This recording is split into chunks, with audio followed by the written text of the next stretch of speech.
এই যে সদরের মা যে বক্তব্য করলো, সে চাকরি করে ঢাকা একটা হসপিটালে, ছেলেটা ইউনিভার্সিটিতে পড়তো। কর্মব্যস্ত জীবন, এক একজন এক এক জায়গায় থাকেন। আজকে এই প্রোগ্রামকে সম্মান করে আপনারা এখানে এসেছেন, সময় ব্যয় করলেন, এমনিতে সন্তানকে দিয়ে দিলেন, স্বামীকে দিয়ে দিলেন। জাতির উদ্দেশ্যে আপনাকে স্যালুট জানানো, সম্মান জানানো। আপনি কেন হেঁটে আমাদের কাছে আসবেন? আমার তো আপনার বাড়িতে যাওয়া উচিত।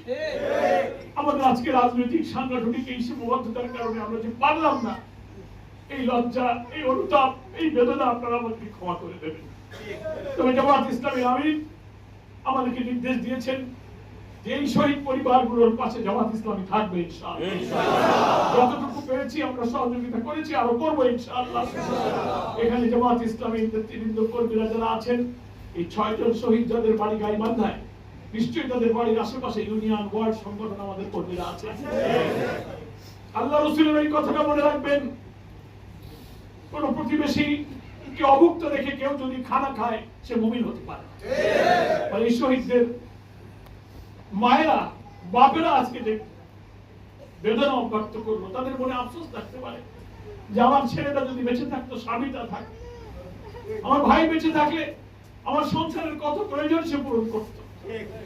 আমি আমার এই শহীদ পরিবারের মা, বোন, বাপদের বলতে চাই, আপনি যা হারিয়েছেন আমরা তা হয়তো ফেরত দিতে পারবো না।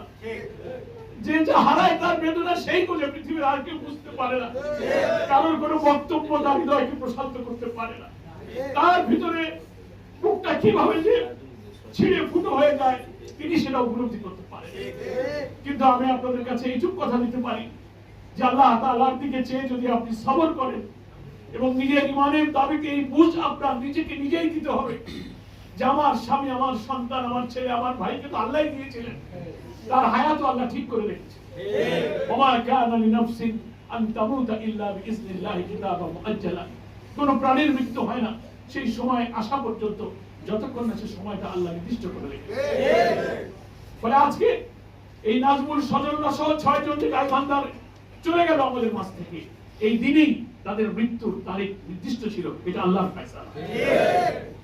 এখানে গাইবান্ধায় শহীদ সুজন মিয়া, নাজমুল হাসান, সাজ্জাদ হোসেন সজল, জুয়েল ব্যাপারী, শাকিল রহমান, আরিফুল মিয়া, 6 জন এই ছাত্রগণ অভ্যুত্থানে তারা গাইবান্ধার শহীদ।